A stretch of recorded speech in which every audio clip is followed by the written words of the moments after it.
오늘은 가족의 기업이라는 제목으로 하나님의 말씀을 함께 나누도록 하겠습니다. 오늘 본문 말씀은 모세가 요단 동편의 땅을 두 지파 반에게 분배하였던 내용을 다시 언급하고 있습니다. 순서는 르우벤, 갓, 그리고 므낫세 반지파입니다. 가장 남쪽 지역, 여리고 바로 맞은편 지역, 보통 이제 성경에 나오는 모압 쪽 지역을 르우벤 자손의 지파에게 나누고 있습니다. 그리고 그 바로 위쪽으로는 갓지파에게, 암몬의 땅이라고 말할 수 있는 이 지역은 갓지파에게 나누고 있습니다. 그리고 그 위쪽으로는 므낫세 반지파, 성경에는 보통 이제 바산이라고 말하는 고산지대 쪽인데요. 이쪽은 또 므낫세 반지파에게 기업을 주고 있습니다.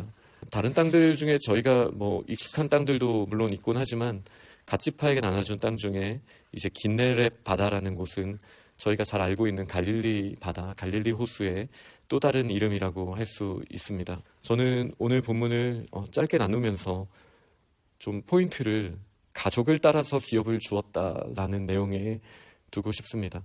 물론 12지파 자체가 가족이죠. 그러나 각 지파에게 하나님께서 분깃을 나눠주실 때 그 구체적인 내용 또한 가족을 따라서 기업을 주셨다라는 것을 알게 됩니다. 이 기업을 주셨다라는 말은 하나님의 나라로 이제 완전하게 그 땅을 바꾸는 데 있어서 너무나 중요한 영역이었습니다. 점령만으로는 사실 절반의 성공이라고 제가 예전에 말씀드린 적이 있습니다. 아무리 혼돈을 정돈으로 바꾸고 깨끗하게 비워낸다 할지라도 그곳에 심겨지고 또 그곳에서 풍성하게 충만하게 채워지지 않으면 그 땅은 온전한 하나님의 나라라고 말할 수 없을 것입니다. 그러니 마치 밭을 완전히 기경한 다음에 갈아엎어버린 다음에 그곳에 이제 씨를 심고 이제 풍성하게 채워질 것이 필요한 것이죠. 하나님께서는 각 지파에게 또 가족을 따라서 기업을 주심으로써 사실 그 가정에게 사명을 맡기신 것과 같습니다. 두 지파 반에 가족을 따라서 기업을 주셨으니 마치 느헤미야서를 보면 포로기에서 돌아와서 각 가정마다 그 가문마다 어떤 영역을 맡아서 그 영역에서 성벽을 다시 구축하였던 것, 그 장면을 떠올리게도 합니다. 하나님께서 가문에게 맡겨주신 지역이 있습니다. 그리고 이것은 지금 저희에게는 꼭 땅이라기보다는 우리 가문에게 하나님의 나라에서 맡기신 영역이 있을 수 있습니다. 어제 말씀을 잠깐 나눴던 것처럼 때로는 우리가 힘있게 할 수도 있지만 때로는 기업 물을 자의 역할이 필요할 정도로 우리 가정이 힘있게 감당하기 어려운 상황들이 찾아올 때도 있습니다. 그러나 저희의 소망은 무엇입니까?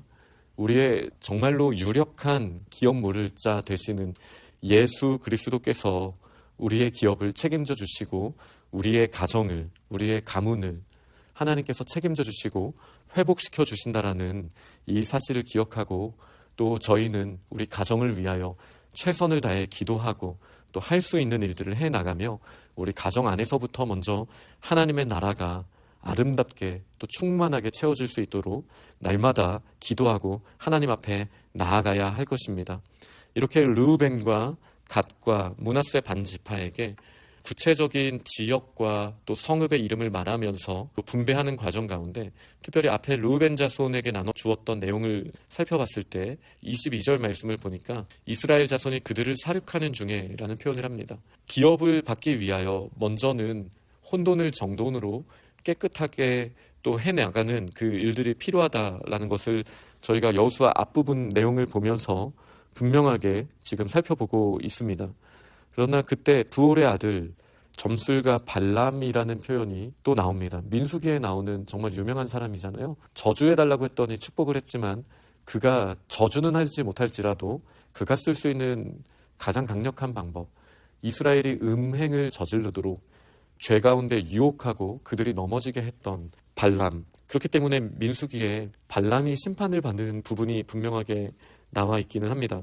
오늘 여호수아서에서 다시 한번 이 발람에 대해서 언급하면서 우리 가문들이, 가정이 기업으로 하나님이 주신 약속을, 이 사명을 받음에 있어서 여전히 저희가 혼돈을 질서로, 정돈으로 꿈꾸며 또 최선을 다해서 해 나가야 된다는 사실을 발람의 이름을 언급하면서 다시 한번 깨닫게 하십니다. 이 발람처럼 우리 앞에, 우리 가문에게 있는 유혹들이 있을 것입니다.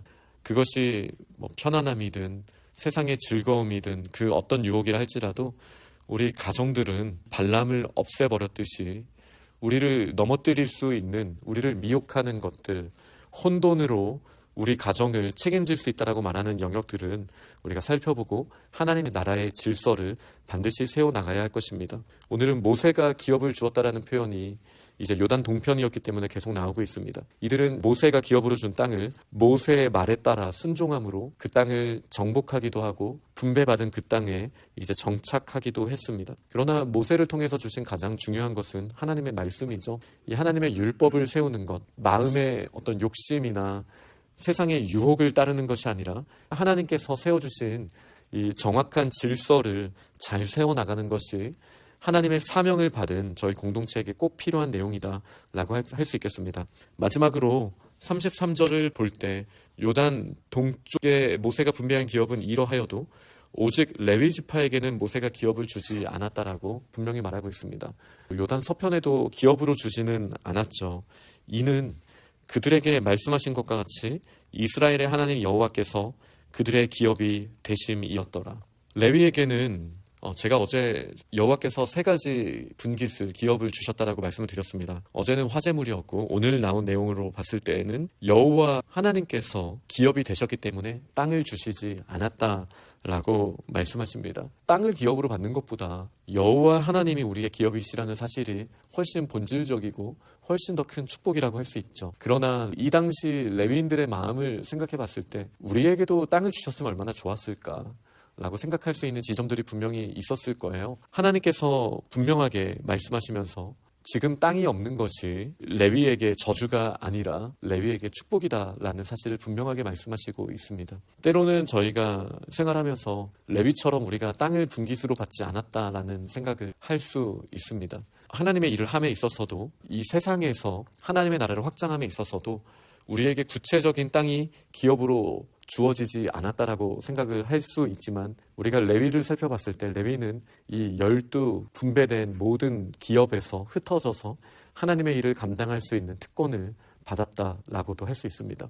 지금 우리에게 어려움이 있습니까? 그렇다 할지라도 하나님께서는 오히려 역전의 복을 허락하셔서 흩어져 있는 저희가 마치 야곱의 축복에서는 축복이 아니라 시므온과 함께 흩어지는 저주를 받았지만 이제 모세의 축복을 통해서 이 흩어진 곳에서 하나님의 영광을 돌리는 그 일들이 있었던 것처럼 오늘 우리가 포인트를 좀 가정에 두었는데요. 우리 가정에 지금 어려움이 있고 또 우리 자녀들에게 아직 하나님의 나라가 견고하게 세워지지 않은 것 같은 언제 하나님이 이 기도를 들어주시나라는 생각이 우리에게 든다 할지라도 마치 레위 지파에게 이 현재의 어려움이 결국은 축복으로 여호와 하나님의 기업이다라고 말씀하셨고 예수님께서 우리의 기업 물을 자가 되셨다는 이 사실을 기억하며 오늘도 우리가 할 수 있는 그 곳에서 우리 가정들을 축복하고 우리 가정이 하나님의 나라로 세워질 수 있도록 주님 앞에 무릎 꿇으며 나아갈 수 있는 저희 믿음의 공동체가 다 될 수 있기를 간절히 축원합니다.